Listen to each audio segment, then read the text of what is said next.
साहब जिला अध्यक्ष हैं, शमीम तुर्क साहब, जनाब वाजिद हुसैन एडवोकेट साहब, मेरे भाई इमरान बॉबी साहब, सालिम साहब, मेरे छोटे भाई जनाब शहजाद साहब, चौधरी मुशीर साहब, ज़ेबुल इस्लाम साहब, महताब चौहान साहब, शान आलम साहब, हमारे नौजवान कायद जनाब फरहान जुबैरी साहब और जनाब सैयद असलम साहब, बुजुर्गान मिल्लत, मेरी इज्जतदार माँ और बहनों और मेरे गयूर नौजवान साथियों, ये अल्लाह का बड़ा फजलो करम है कि मैं दूसरी मर्तबा असमोली की विधानसभा में आपके दरमियान में आकर मुझे अपनी बात रखने का मौका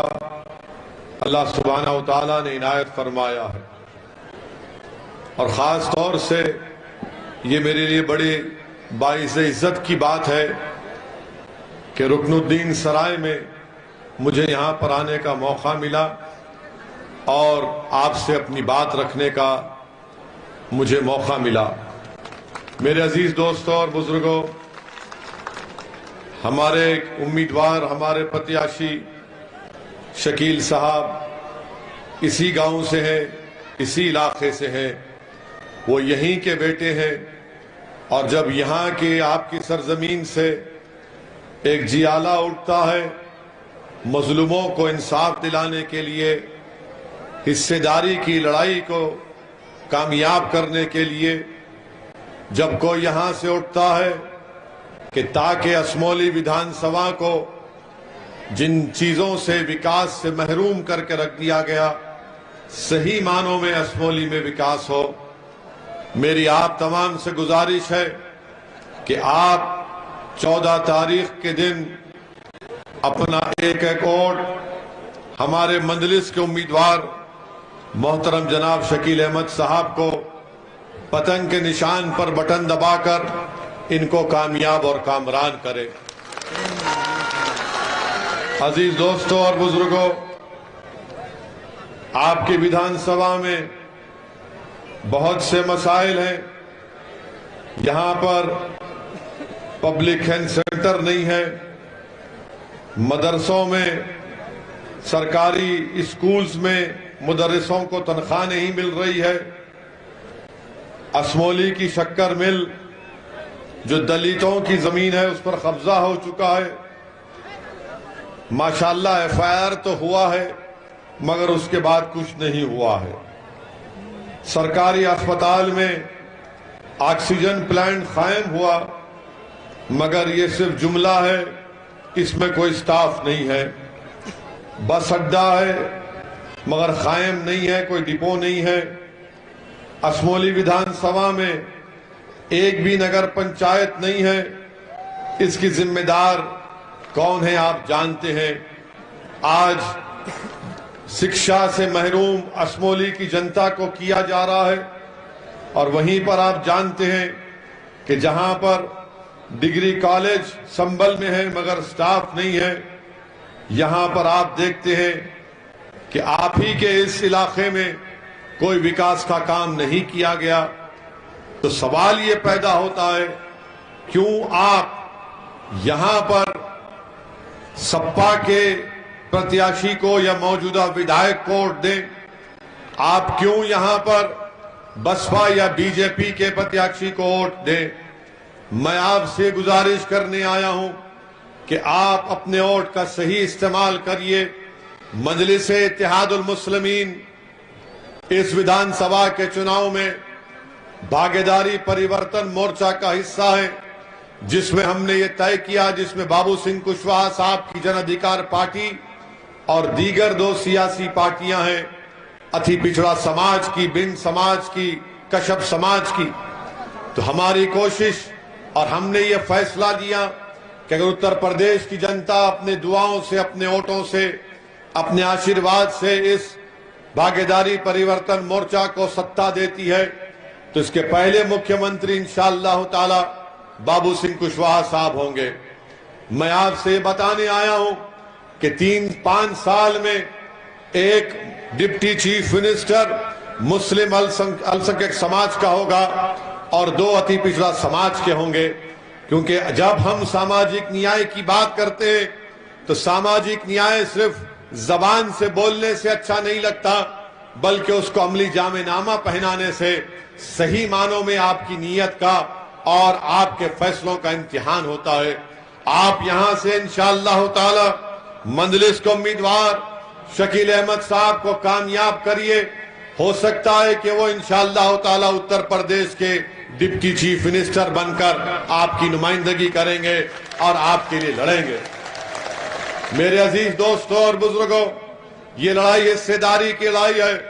अगर आप अपने वोट का इस्तेमाल डर की बुनियाद पर करेंगे तो जाहिर है समाजवादी तो यही चाहती है कि डर की बुनियाद पर आपको डराया जाए। बीजेपी यही चाहती है कि आप डर डर कर घुटन की जिंदगी गुजारें।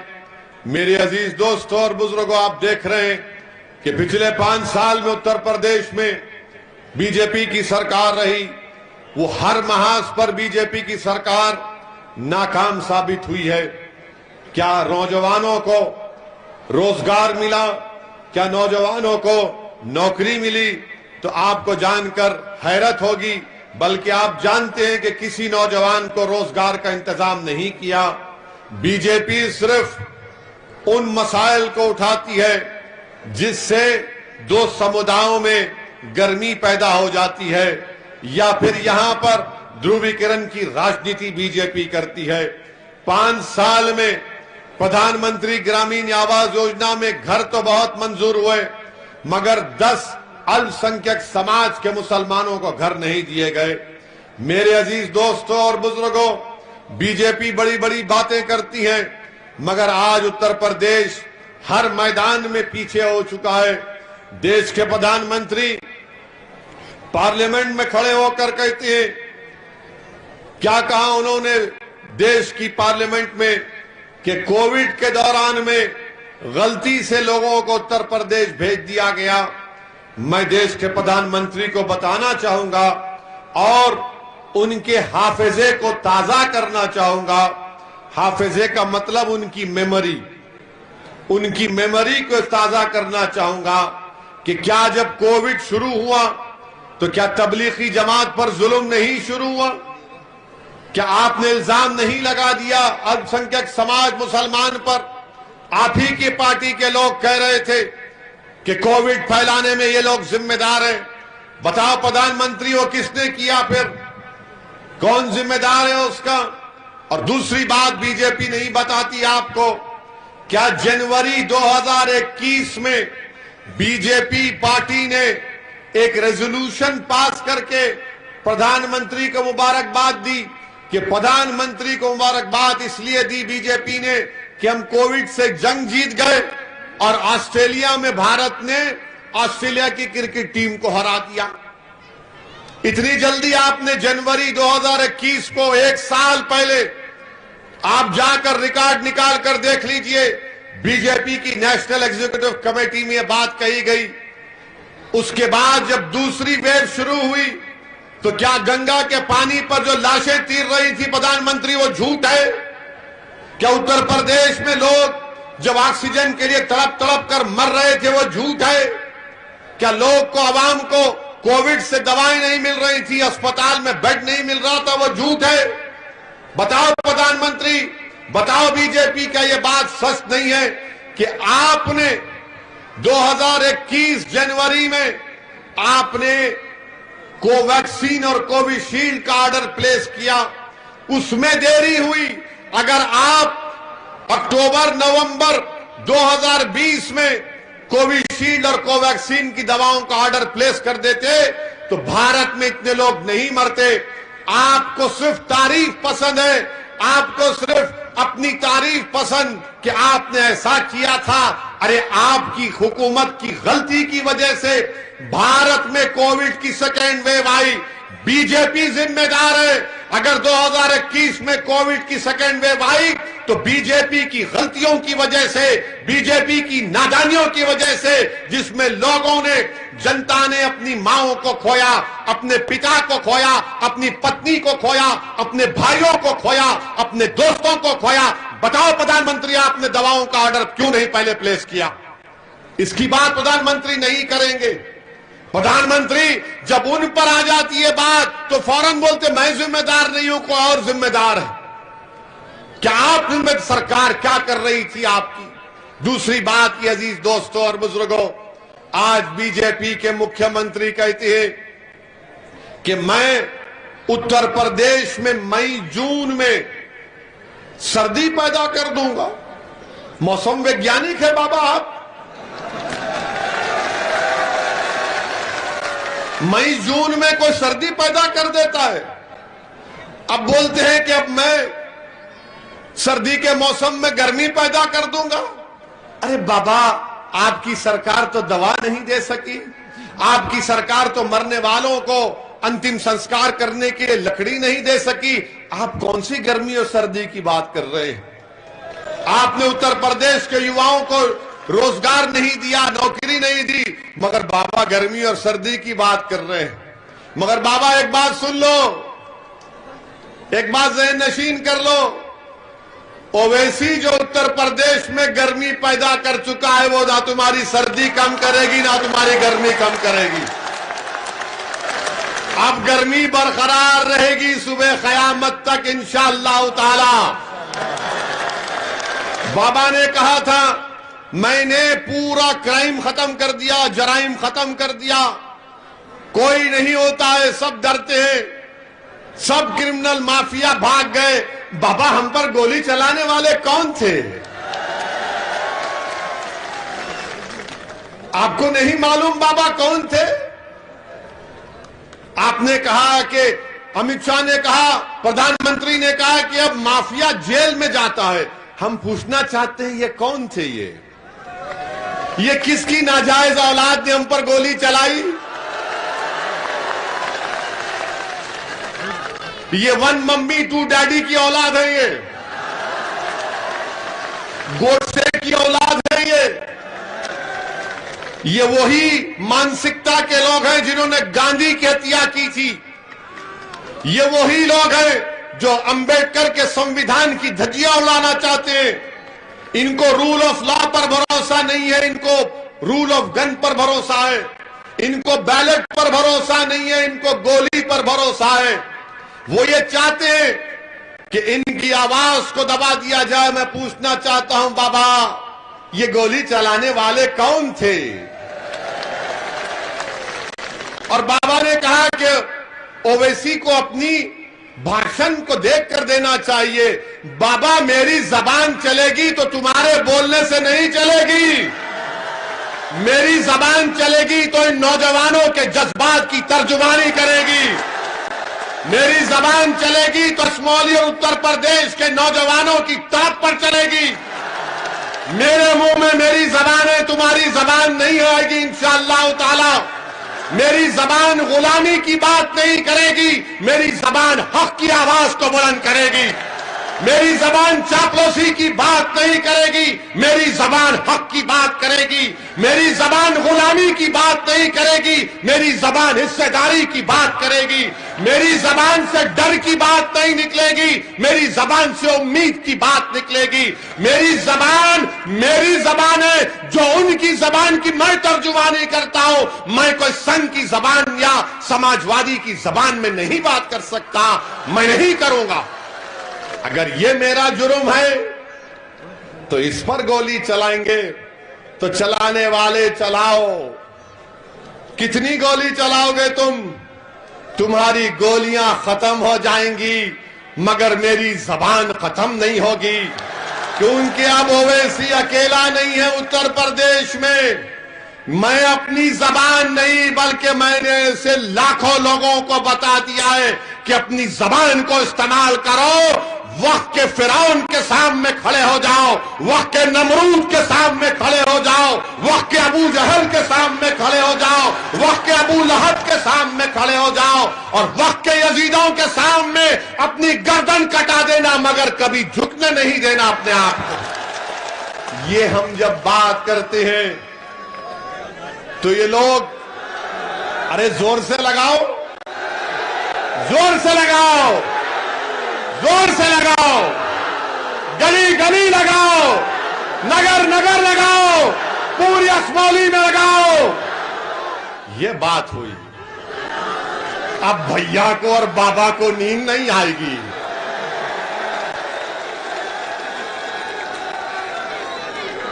अब आप सुनिए, गोली चली तब भी इतनी जबान चल रही है। अब ये सोच रहे होंगे ये तो पापी, ये तो गोली चलने के बाद भी तेज जा रहा है। जाएगा तेज, तुम्हारे हाथ में नहीं है किसी की जान लेना, वो तो अल्लाह का काम है। जब तक अल्लाह बोलेगा जिंदा रहेंगे, जब अल्लाह फैसला कर लेगा चले जाएंगे।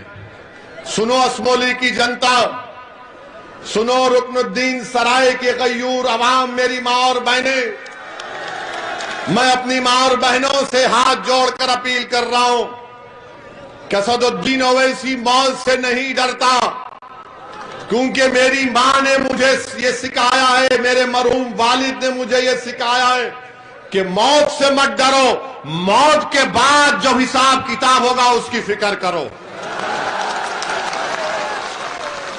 जब हिसाब किताब होगा, पूछा जाएगा कि बताओ असदुद्दीन, तुमको दुनिया में इज्जत दी गई, मुकाम दिया गया, तुमने उसको कैसे इस्तेमाल किया।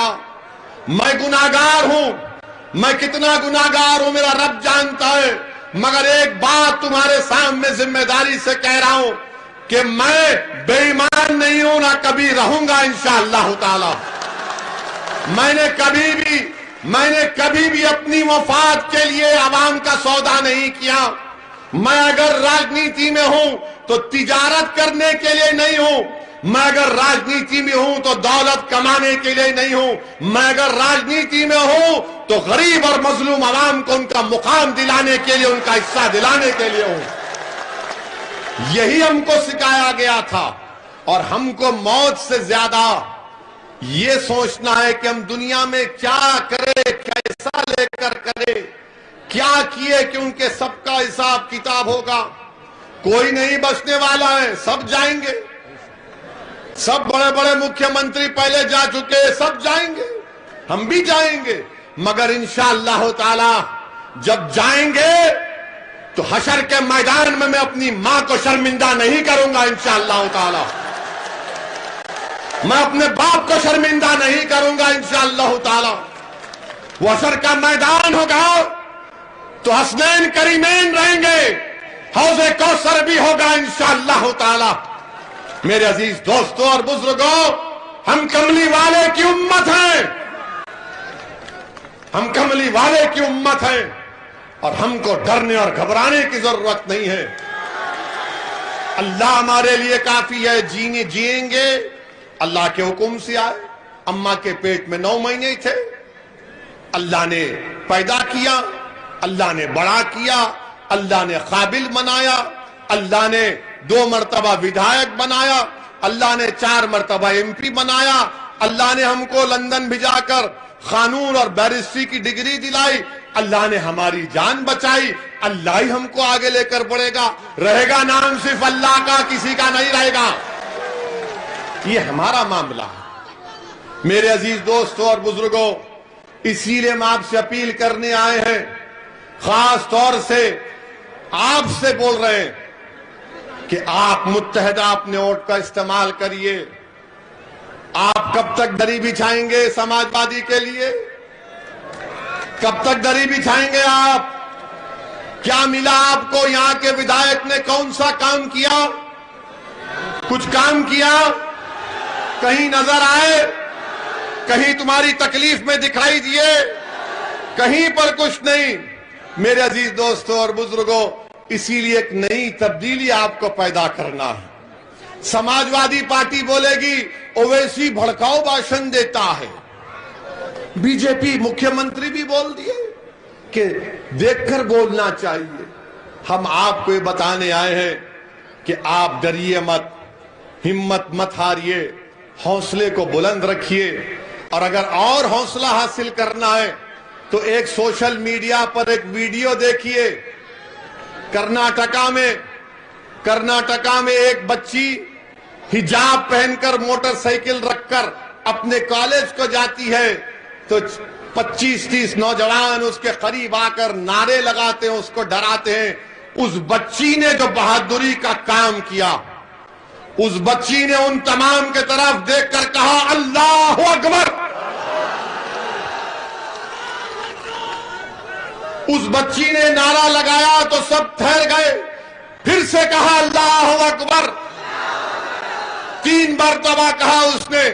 तो यही मैं कह रहा हूं, अगर भीड़ आ जाती है, गोलियां चलती हैं, सिर्फ 5 सेकंड के लिए तुम ठहरो, रहमत नाजिल होगी, तुम्हारे हौसले बुलंद हो जाएंगे।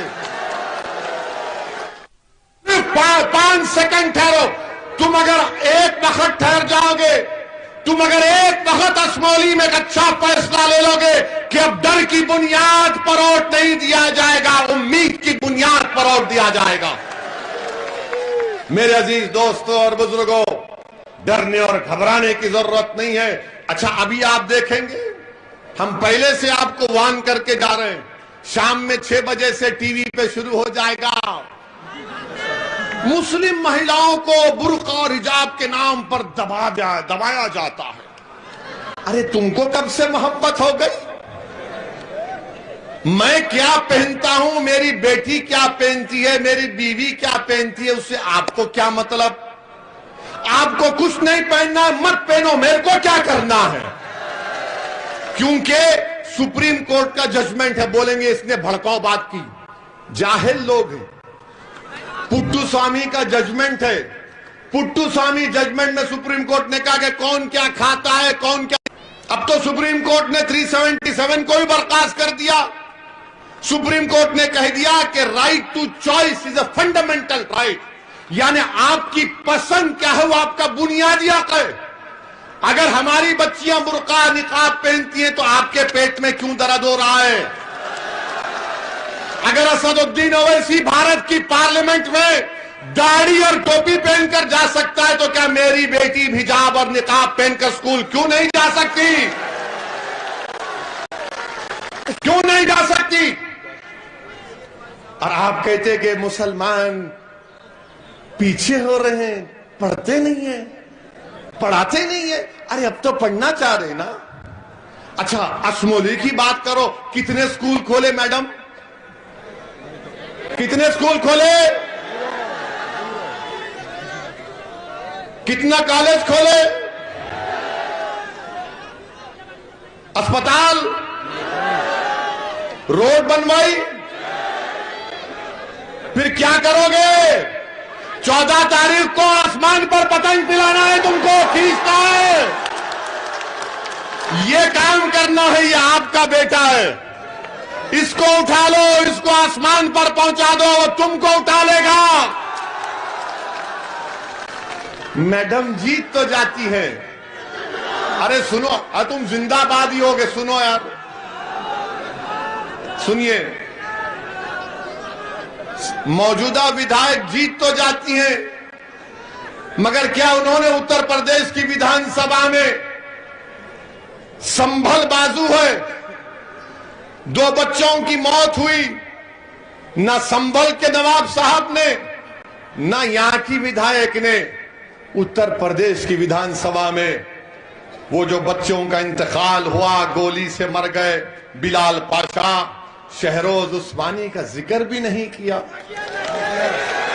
जिक्र भी नहीं किया। अब ये क्या हो रहा है कि मैं विधायक बन जाऊं? वह नवाब साहब का भी मामला ये कि मैं विधायक बनूं। मैं क्या कह रहा हूं कि मैं राजनीति में तिजारत करने के लिए नहीं हूं, मैं राजनीति में हूं तो गरीबों का हक दिलाने के लिए हूं। अगर मैं हैदराबाद से इतनी दूर यहां पर आ रहा हूं तो तुम अपनी मकबूलियत के लिए नहीं आ रहा हूं मेरे भाई और मेरी मां और बहनों। मैं अपने लिए नहीं आ रहा हूं, मैं आपकी लड़ाई लड़ने के लिए आ रहा हूं। और आप समझिए इस बात को। और मैं पैगाम देना चाहूंगा हमारे जो तुर्क बरादरी के, जोजा बरादरी के लोग हैं, क्या आपको ओबीसी का सर्टिफिकेट क्यों बंद हुआ? सपा के लोगों ने बंद कराया उसको। मेरी बात को पहुंचाओ उन लोगों तक ताकि आपको सच्चाई मालूम हो जाए। मेरे अजीज दोस्तों और बुजुर्गों, हर मैदान में आपको कमजोर किया जा रहा है। लोग बोलेंगे अरे अगर यहां से मंजलिस के शकील साहब कामयाब हो गए, मंजलिस के 8-10 एमएलए जीत गए तो क्या करेंगे? मैं उनसे कहना चाहूंगा प्यारे, 8-10 तुम कह रहे हो, 540 का संसद है जिसमें 2 हैं, और जब 2 खड़े हो जाते बीजेपी के 300 खड़े होकर बोलते बैठ जा बैठ जा बैठ जा। मगर हम नहीं बैठते, अपनी बात को करते हैं। हम सिर्फ 5 मिनट 6 मिनट में पूरी गर्मी पैदा कर देते बाबा। अभी हमारा भाषण हुआ था, हमले के बाद 4-4 गोलियां चली। दूसरे दिन हम पार्लियामेंट गए, स्पीकर साहब ने हमको मौका दिया, अल्लाह उनको अच्छा रखे, हमको 6 मिनट बोलने का टाइम मिला।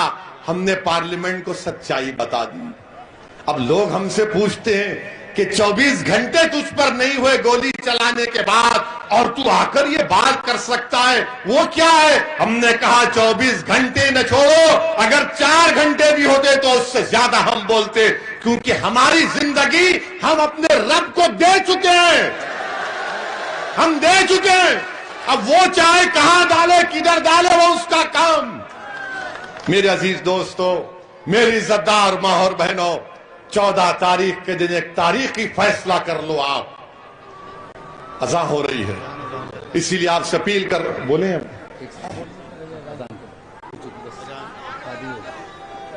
ठीक है, बोलेंगे ही बोलेंगे।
का परमिशन करते हैं। चलो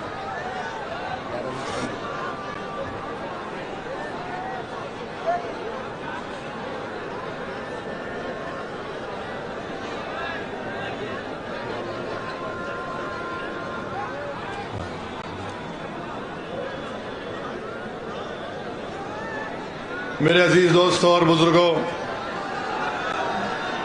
मैं आपसे अर्ज कर रहा था कि आप इस विधानसभा के चुनाव में, इस हिस्सेदारी की लड़ाई में आपकी मदद की, आपके ताउन की, आपके दुआओं की बेहद जरूरत है।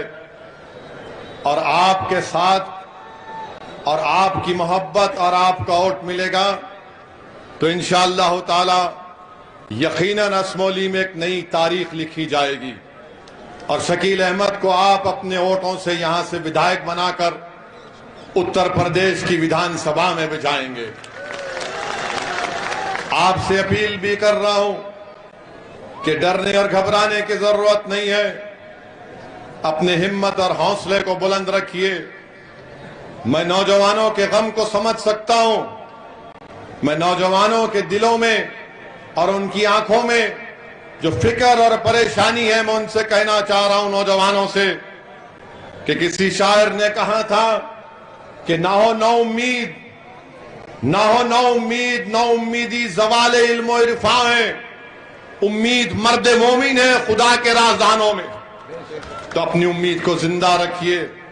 और जो लोग हमारे भाई सपा में हैं, मैं उनसे कहना चाह रहा हूं कि नहीं तेरा नशेमन, नहीं तेरा नशेमन खसरे सुल्तानी के गुंबद पर, नहीं तेरा नशेमन कसरे सुल्तानी के गुंबद पर, तू शाहीन है बसेरा कर पहाड़ों की चट्टानों पर। छोड़ो उन लोगों को, आओ हमारा साथ दो। अगर तुमको नेता बनना है तो आओ ओवैसी के कंधे पर खड़े हो जाओ। अगर तुमको तरक्की करना है राजनीति के लिए तो अपने दिलों को साफ कर लो, गरीबों की नीयत को अच्छी रख लो। अगर हमारी जिंदगी तुम्हारे लिए फायदेमंद हो सकती है तो होगी इंशाअल्लाह, और अगर मौत भी हमारी फायदेमंद हो सकती है तो उससे भी फायदा हासिल करो, मगर कुछ तो करो। कब तक तुम डर डर कर इन लोगों की गुलामी करोगे? तुम कब तक इनके लिए दरी बिछाओगे? अरे कब तक दरी बिछाओगे? कब तक नारे लगाओगे कि भैया तुझ पे जवानी कुर्बान? अबे कितनी को जवानी कुर्बान करेगा? दादा ने करीब बाप ने की, अपनी जवानी को बचा ले अपने लिए, अपनी जवानी को बचा ले अपने लिए। इसीलिए बीजेपी वाले ही बोलते, क्या बोलते, वो रोटी नून खाएंगे उनको जिताएंगे। हम कह रहे हैं कि रोटी नून नहीं खाएंगे, दरी नहीं बिछाएंगे और पतंग को जिताएंगे। आओ भाई,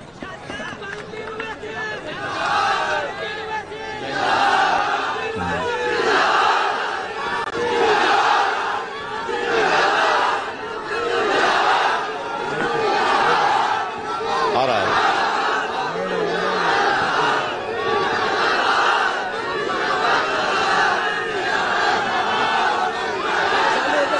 चालू हो गया? हाँ हाँ, ये बाबा का विकास है। बिजली चले गई, हम कुछ बोल रहे थे तो लगा के बिजली, बाबा अब ये बिजली, हम खुद बिजली बना चुके हैं लोगों को। बहरहाल मेरे अजीज दोस्तों और बुजुर्गों, हिम्मत और हौसले को बुलंद रखिए, अपने वोट का सही इस्तेमाल करिए। देखिए 2014 में क्या हम चुनाव लड़े थे, फिर कैसे बीजेपी जीत गई, आपने सपा को वोट दिया। 2017 में अखिलेश और कांग्रेस एक हुए, आपने देख लिया कि उत्तर प्रदेश में बीजेपी जीत गई। 2019 के लोकसभा के चुनाव हम नहीं लड़े, फिर भी बीजेपी जीत गई। मैं आपको बता रहा हूं कि आपके वोट की अहमियत अब खत्म हो चुकी है। आपके वोट की अहमियत कोई नहीं बाकी रही। ये कड़वी बात सच्चाई से कह रहा हूं। आप तो झोली भर भर के खैरात के तौर पर वोट दे रहे हैं, मगर उनके पास आपकी कोई अहमियत नहीं है, न मान सम्मान आपका किया जाता है। आप खुद देख रहे हैं कि 3-3 मर्तबा आपने 6.5 साल में इन तमाम बसपा सपा को वोट दिया, मगर बीजेपी कामयाब हो रही है। मेरी इस बात को लिख के रख लो तुम आज।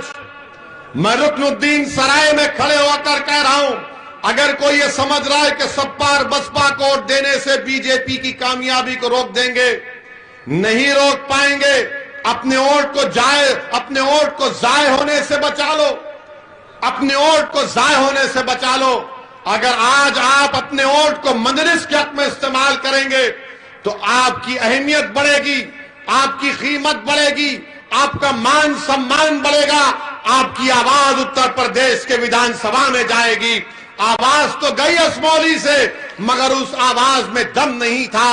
वो आवाज तो आपने भिजा दिया कामयाब होकर, मगर मैडम और मोहतरमा खाली परिवारवाद की बात करती है। अगर शकील कामयाब होगा तो गरीबों की, मजलूमों की इंसाफ की बात होगी। तो इसीलिए आपसे अपील कर रहे हैं कि 14 तारीख के दिन आप सुबह सुबह अपने घर से निकलकर पतंग के निशान पर पूरे एतमाद के साथ बटन दबाइए और अपनी जमात को, अपनी आवाज को इस सेदारी की लड़ाई में आप अपना सहयोग दीजिए, अपनी लड़ाई में कामयाबी हासिल करिए। मैं आपको कह रहा हूं कि मंजलिस और ओवैसी सिर्फ इस लड़ाई की नहीं है, मैं आता रहूंगा जब तक अल्लाह मुझे जिंदा रखेगा। मेरी जिंदगी का मकसद यह है कि आप तमाम मुझसे काबिल नेता बन जाएं।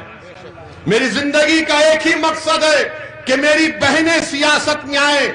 मेरी जिंदगी का मकसद यह है कि हम हर मैदान में हमको हिस्सा मिले, विकास में मिले, ठेकेदारी में मिले, शिक्षा में मिले, नौकरी में मिले, राजनीति में मिले।